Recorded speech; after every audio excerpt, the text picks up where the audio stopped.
I just weighed anchor and I'm gonna head over to Oriental now through this. There's like a little river that gets there.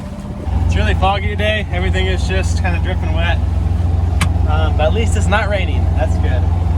Unfortunately, my autopilot has decided to stop working. You plug it in and it just makes a buzzing noise. That's kind of a bummer because I have to motor for 3 hours today.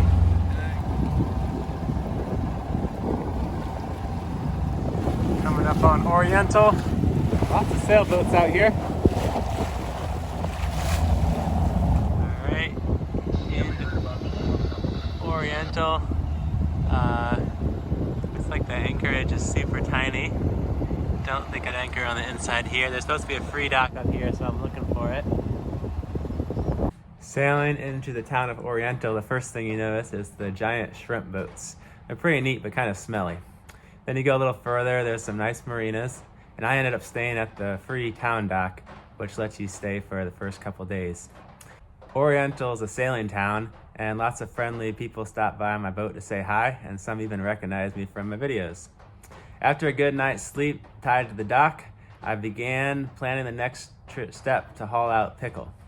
I knew I wanted to haul out the boat because I'd be taking a break from sailing for the winter. I thought it'd be a good idea to let the boat dry out and not have to worry about cleaning the bottom, and it'd also give me the opportunity to apply some fresh bottom paint, remove some old unused through holes, repair a leaky seacock, and give me a break to do that ostomy surgery I had. Also, I figured a little break on land would give me kind of some renewed passion when I started sailing again in the spring. My first thought was to have the boat transported to my parents' property a few hours away in Durham. I wanted to find a used trailer. I inquired about getting a new one, and it was going to cost about $9,000. Really out of the budget, I thought. I did find a trailer nearby that looked like it could be promising. It was listed for $2,500. When I looked at it, I saw a lot of things that kind of looked like red flags to me. I didn't have a ton of experience with trailers. I'm sure some of the issues are things I could have gotten away with, and the other things could have been fixed. But not having a lot of experience, I didn't really want to spend a lot of money on this project that could take up a lot of time and more money, not knowing what I was getting into. So I ended up passing on that. So after that, I ended up switching gears and looking more into boat yards, and they're pretty reasonably priced in the area. There are two really well-respected yards in Oriental. They're called Deaton and Sailcraft. Unfortunately, when I talked to them, both of their yards, their do-it-yourself section of the boat yard was full, so they weren't able to help me at that time. Expanding my search a little wider, I found some more nearby boat yards that were even cheaper. They didn't have quite the same reputation, but I thought it was okay, and I was going to go with this one called Hurricane Boat Yard, but that was when I stumbled across this property for sale. I found it on Craigslist. Wasn't really looking to buy anything, but I just stumbled across this old service station. The shop was on about an acre of land. It had a big 2-bay garage. There was a front room and an office. It was located way out in the country, so I figured no one would bother me if I was working on my boats. It also had water and power already hooked up, and it was listed for just $20,000. So this was pretty appealing to me because I kind of always had wanted a workshop. I just never really thought I could afford one. Now the place does need a lot of work. The roof leaks, there's some masonry issues, there's just junk everywhere. But for me, the place is pretty much perfect. I'm just gonna use it to live for the next 4 or 5 months. I use it as a workshop to fix up my boat. Down the road, I'll be using it as a storage unit for some of my bigger tools and things I just don't want to take with me on the boat. And then maybe further down the road, I'll fix it up a little more and turn it into a more functional workshop. Now cost-wise, it would have been cheaper to do the work at a boat yard, but I also got to factor in I need a place to live while I'm doing these repairs. It's no fun to live on a boat while you're doing fiberglass work. And also, I own the property, so I'm not throwing my money away on rent. Today is an exciting day. I just closed on my new workshop. Let's go check it out.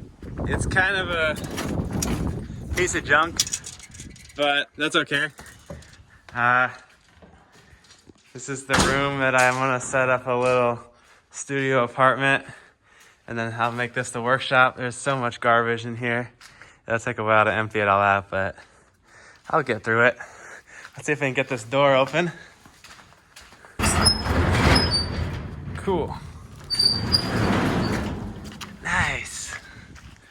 So I'm gonna put the boat out here. This will be fun going through all this stuff.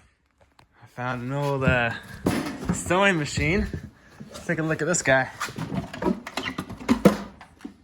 Well, that could be useful for some later duty sewing projects. I wouldn't count on that thing working. Lots of tools. Wrenches are always useful. I got a lot of spark plugs. If you need spark plugs, hit me up. Windshield wipers. Don't really need those on my boat. Always good to have a spare toilet. Man, there's so much stuff. Oh, we got booze. All right. What else we got in here? We got some tires. They're probably all garbage. We got... Oh, this is a nice little workbench. Oh, little trolley moving stuff around. I'll keep that thing.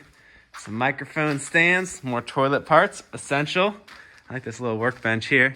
It's even got a light. And we got power and water in this spot. So this door looks like that one's not opening up. So, but we got one working, that's good. There's some window I need to fix. Some of these bricks are falling. I don't know what this thing is. Is this the thing that lifts the cars up and down? That would be kind of useful to have.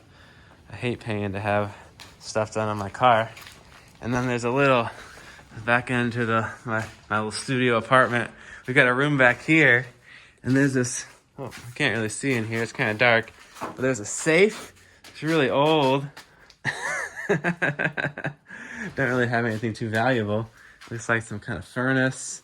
And I don't know, this thing's like a super old school cash register type deal. Oh man, I'm so excited. Oh, and you got your basketball trophies. You gotta have those. Wouldn't go anywhere without those things. And I'm digging this fan. Hopefully that'll be nice to have. We got some records. Super old tractor. All right. Going for a ride in the tractor.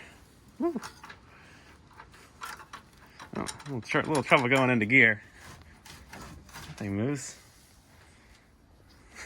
I don't know how I'm gonna get rid of this thing. I think this thing might be staying. Of course, we got even more toilets. This guy was a toilet collector. Got a shower over there. The witch's cauldron.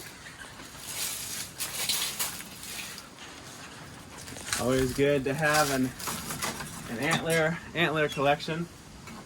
Some insulators.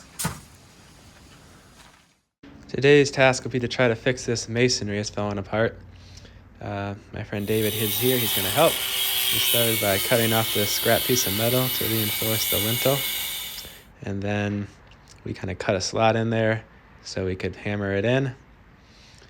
And once we chiseled away all the old mortar, we were able to mix up some new stuff in the driveway. Get it at the right consistency so it would squeeze in the cracks. And then the new bricks went up pretty easily. And a huge shout out to David. He helped me get this done in a couple hours, and he made it really look easy.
Thanks for watching. In my next video, I'm going to show the haul out, and we're going to see Pickle out of the water for the first time. And we'll put it on a trailer, we'll lower the mast, and we'll have it transported to my workshop. And I'll go into all kind of details about the process and how much it cost. And I think it'll be pretty cool. So I'll see you guys then.